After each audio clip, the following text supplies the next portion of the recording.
just going to have a panel introduce themselves so you know who everybody is. Jooyong. Hello, my name is Jooyong Lee. I'm working for YG Entertainment. I'm in charge of overseas business. Great, thank you. Lauren? Hi, I'm Lauren. I work at Sony Music in Japan. I'm in business development, and most of the work I do is with international facing projects, sometimes co-investing with other entertainment entities in Japan, and sort of various like high-risk experimental things. Cool. Yep. And Raymond?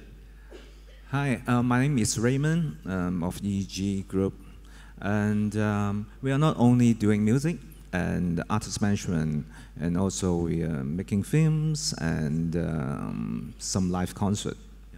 Great, great, okay.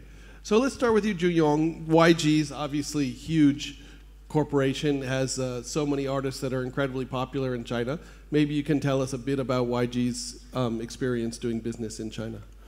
Oh yeah, we are doing business in China for many years, and we're doing the concerts, and then we're doing the endorsement deals, and at the same time we are doing the license business, and everything regards to everything you can do with the recording artist. That's what we are doing in China. Right. But especially last 2 years, because we been there China as often as we wish. So, but still we could do the business through the such platforms as QQ Music and Kugo and Kuo. Right, right. We'll dig into that some more later on, but let's move on. And maybe Raymond, you can give a introduction of your business in China. Yes. Of course, you're based in Hong Kong, so it's almost you are China. Yeah, right. Yeah, right. Actually, we spent over 15 years and developed our business in China. Actually, I want to say is a lot of people said China is a huge and potential market in the future. A lot of people want to develop the entertainment business in China. And actually, for me, from my past experience, say, maybe, first of all, you cannot put the experience, maybe of the entertainment you gained in the other region or in the other country and put it in the China market, okay? And also, I think you really want to develop your entertainment business in China. First, you have to understand the latest regulation or policy of the entertainment in China, okay? That's very important. And you have to keep update all the policy related to the entertainment. Second, you have to spend a lot of time, manpower, and money, okay, in this market. Or if you want to speed up your business, okay, you better to find an experienced and influential partner in China. I for sure you will speed up your developed process, okay, in this market. Right. Yeah, these are topics we'll dig into some more as the panel goes on, but I want to ask Lauren maybe to give a presentation about Sony Music Japan in China. So I have a presentation. Here we go. Nice. So most of my work is not on China. That's done by a Japanese colleague named Kenji Shimizu, who speaks Chinese, but he doesn't speak English, so that's why I kind of took his material. So if we can go to the next slide. This is where I work. It's the Japanese branch of Sony Music Entertainment. It's wholly owned by Sony Corp in Japan. We have about $3.4 billion in sales a year, which has been increasing very rapidly. Okay, next slide. Right, so one of the things that's pretty significant about Sony Music in Japan is the diversification of the business. There's obviously music through the label and publishing and so on, but we own the ZEP live venues throughout Japan, and now here in Singapore, and soon in some other territories as well. And then we have a media arm. We have Japan's biggest merchandise company. We do live events. And I don't know if I'm blocking it, but Aniplex right here, that's our anime company. And they put out animated Japanese films. And that's really important to our China strategy and what drives what we do in China is this anime-related content. Next slide. Oh wait, I can do that, sorry, forgot. Okay, so this is kind of the perspective that we have in that, you know, the Chinese music market is 1/10 the size of the Japanese music market. On the right is $2.7 billion compared to China here. So from the perspective of Japan, up until now, there hasn't been a huge incentive to go to China because Japan is just so huge. You know, it's been very small. But if you go to the next slide, should I do it? I'll do it. All right. Japan is very stagnant. It's not going anywhere. It's saturated. It's kind of where it's going to be at. But if you look at China, which is, you know, this is similar to what we've all seen, it's exploding. So, sorry, there's some Japanese and Chinese here, but basically this is what we see in terms of the songs that do well from our repertoire, our catalog.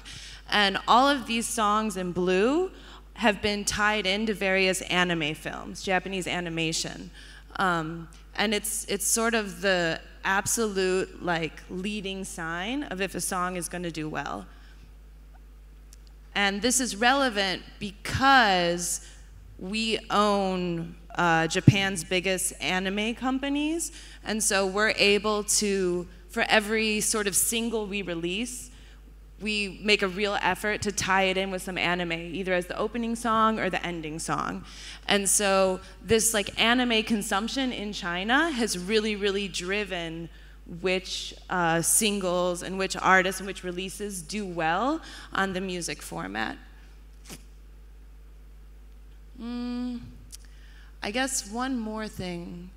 We also have a mobile game called Fate Grand Order that's based off of an animated film, and that also does really well in China, and there's our music inside the game. So we have a mobile app based on an anime with music from our artists, and so it drives this whole beautiful circle.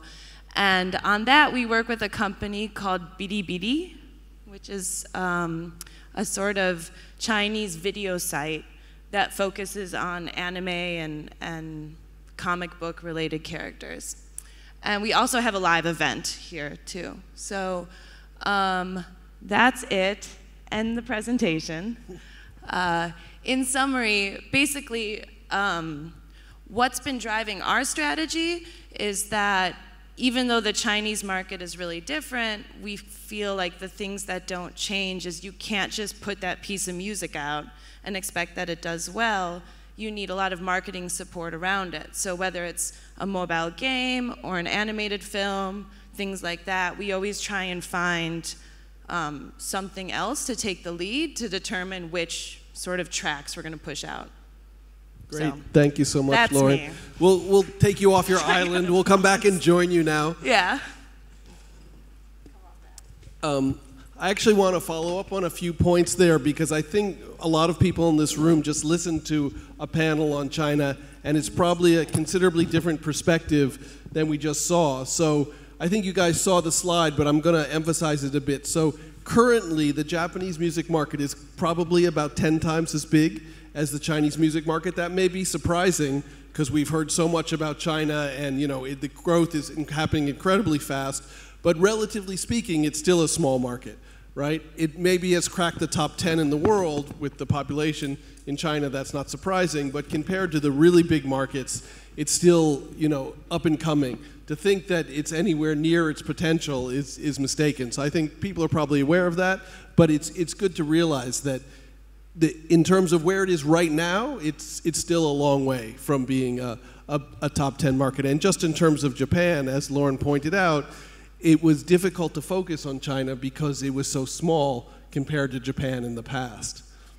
Yeah, there hadn't been, until Tencent music came through, and right. Yeah. There just hasn't been much of a reason to focus. It's been so difficult, and so there's a real education, I think, that's happening right now with Japanese labels, Japanese artists themselves, and then the managers, because you need everyone on board before you can do something. And a lot of people are still kind of hesitant to it, which is why we're really lucky that we've had so much anime, because we can lead the way with that, and then we can tell the artists, look at your Chinese fans. Right, you know? right. I think we'll dig into this a little bit later. I think anime and this field is, very fertile ground for Japan. But let's bring in the other panelists here, since we just heard from Lauren. How about Raymond? What are the special circumstances that make China so attractive to you as a label? Just what Lauren said about, compare with Hong Kong market. China market is huge, maybe 100 times, bigger than Hong Kong market. That's why, what's our advantage is we can speak Cantonese, we can speak Mandarin. That's why we can produce the Mandarin songs for China, even though we can produce the Cantonese songs, they know what we are singing about or talking about, So, maybe from 10 years ago, so we find out, the Hong Kong market is decreasing, the market share is smaller and smaller. That's why 10 years ago, we confirm, and we spend a lot of times to develop, our business in China, because we know the opportunity is right there, I think everybody knows it. Yeah. But of course, we deal with a lot of problem. Maybe like what I'm talking about, what I said is the regulation.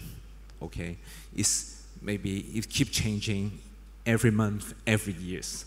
That's why we have to follow and we have to keep update. Right. But the market size is very, very big.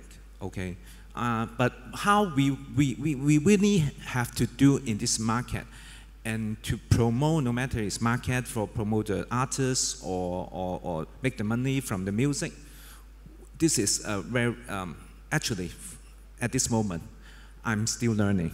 But of course, from my past experience, I say, something we have a kind of a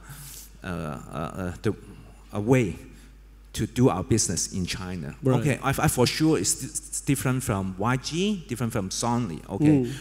Because we are a domestic company in Hong Kong, and we different from the international repertoire. Is we can follow the regulation, maybe make a decision in a minute, or we can respond the changing instantly. Right. But actually, I think our advantages is different from the other company. Right. Yeah, we are close to China. Right. We know the China. Right. More like a domestic label almost. Yeah. Yes, right. Well, I think Raymond's point is very well taken. It's very important to stay up to date with the latest, information or regulations or what's allowed, what's not allowed. China changes much quicker than other markets, so it's really important to have that information and probably, feet on the ground, partners in China. Let's ask Jooyong, what are the special circumstances that make the China attractive to YG?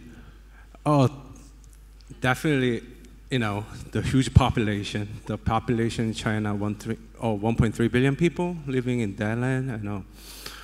At the same time, even though they are still 10 times smaller than the Japan market, but those population tell you that the market has great potential.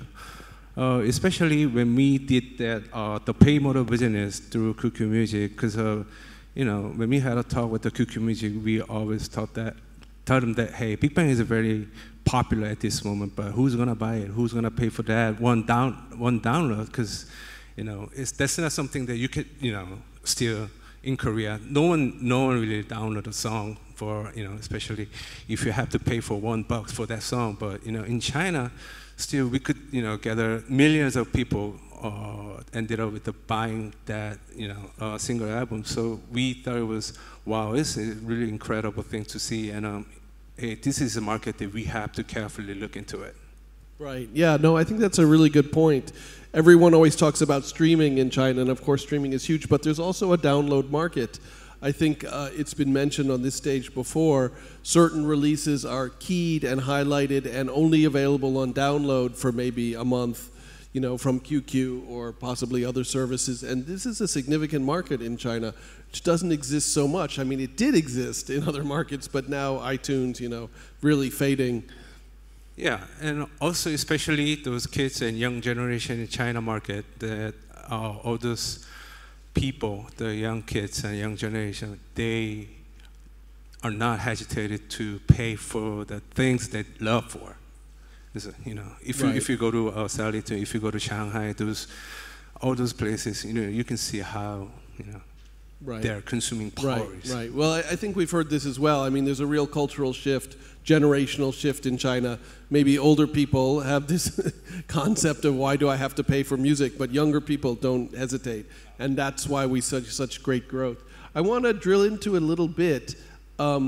What specific areas, if you can tell us, genres or even artists, have you seen success with in China? Let's start with Jooyong, because I think YG has had a lot of success in China. Can you tell more specifically which artists or what genres or where you find the success in China? Past success. Excuse me? No. In the past?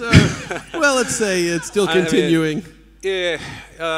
Especially the huge success we achieved was obviously Big Bang. Those 5 young talent boys, they've done 40 shows in year 2016, and each show's capacity was more than 10,000 per show. So you get a lot of people, and we incredible to see that all those young kids come for Big Bang's performance. And at the same time, we also saw the huge success. We believe that through the QQ music as well, the music license, because the music distribution, especially digital distribution, that's the market that we never seen for years in China, if you know what I mean. But as QQ music, TME educated people have to pay for right price for the content and the intellectual property, then that market becomes more successful for us. Right. How about Raymond? Can you give us some specifics? Where have you found the most success? Which genres or which artists? Is it mainly ballads that you find success with in China, or? Actually, we did a couple successful projects in China, and we have successful artists, just like William Chan, Nicholas J. Actually, both artists are only not a singer, and also is an actor. Actually, in China, what we are doing is we put our artists to appear in a lot of TV drama or in the movie. Okay, it really helps, really, because if you just at this moment we just put the songs, new songs, on the traditional platform or digital platform to make the song to be a big hit, it is impossible actually. Okay, right. For the past 5 years, you cannot find a Mandarin or Cantonese songs be a big hit in the China market. Okay, no matter they spend a lot of expenses, media spending, okay, they cannot make a big hit. The point is, in China, you have to put the artists, you have different elements to make it to be a big hit, okay, or make the artist to be a superstar in China. Different elements you have to put together, just like the platform, no matter it's traditional or a new media, okay. you still have to look into it. Okay, we are talking about, of course, right now, just like EG, we are glad to collaborate with TME. Okay, because through this platform, my music can reach the young people. Okay, if I through the traditional platform, just like a TV station or radio, it just can reach the mature or the old percentage of the market. Percent, yeah, okay. yeah. Just like Mr. H, what he said. Okay, we have to educate and we have to reach the young people. Okay, that's we are glad to work with TME Group. Right. And what else elements is still a lot of Chinese people watch TV. Okay, they like to watch TV drama. Okay. Right. That's why, okay, we find out we have to put our artists appears in the TV drama. Right. It's really helped, okay, our business. Right. Sure. Yeah, I want to actually mention something here because we spend a lot of time talking about how different China is than other markets, and of course it is different. But in some way, all of the East Asian markets share something which is very different than the West and Europe. It's an incredibly integrated system. You know, if you're going to be a musical star in China or in Japan, you need to appear on TV, you need to appear in movies, you need to appear in commercials. Well, that just doesn't happen in the West, right? We don't have that in the United States. That's a great point. More than before, but not really, right? And that way, China is very similar to Japan. Korea is a little bit different, but also somewhat similar, right? Your big stars appear on TV, they appear in commercials. Yes, you have to appear on TV as many as you can. You know, if you want to promote your record, you have to be on everywhere that you can, and you have to shoot a commercial for generating the, revenues and and you have to, I think it's most similar in the Western market to me in these days, because Western market, there is a singers, but the sports stars are more. I think they are more they are as popular as recording stars, so they kind of share the market. But in Asia, I think that the recording stars has to be appear every channel. Absolutely. It's part of their job. Right. Sure. Yeah, it's part of their job to be in film and TV. Right. It's just it's an ecosystem where it all feeds each other, which is just. And this way, East Asia is very similar.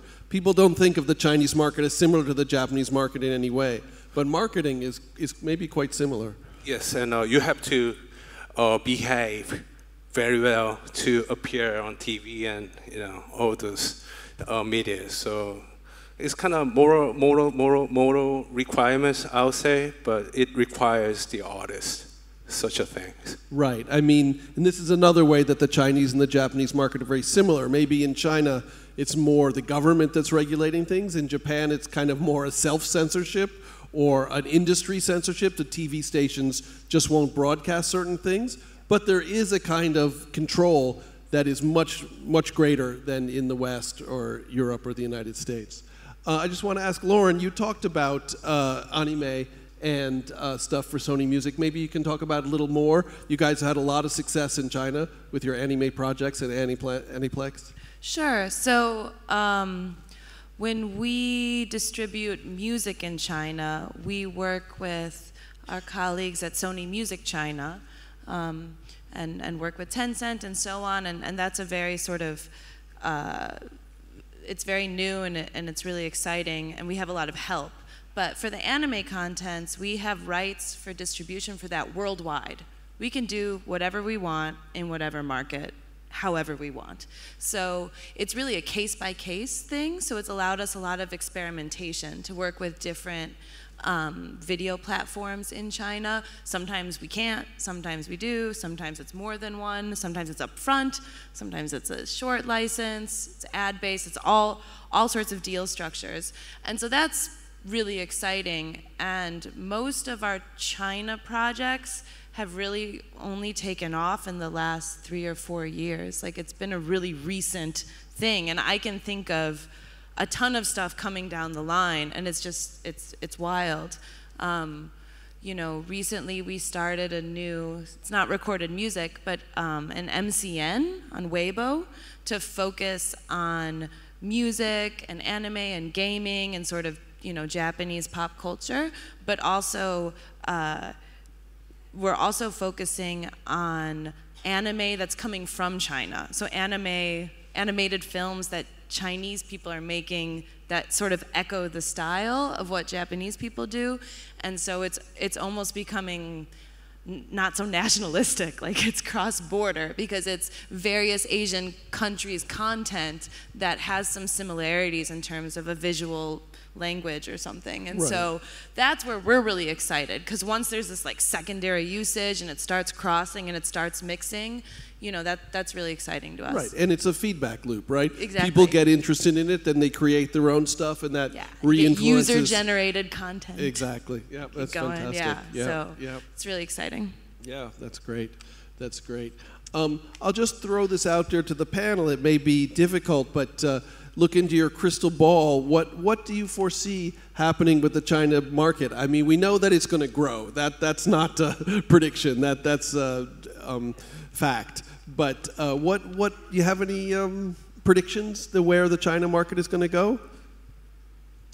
I think, especially in China, I know there are a lot of many startup companies in there. I think their IT technology will definitely merge with the content. So how we utilize those new startup and a new technology is a very key to future success in China. That's what I think. Yeah, no, that's a good point.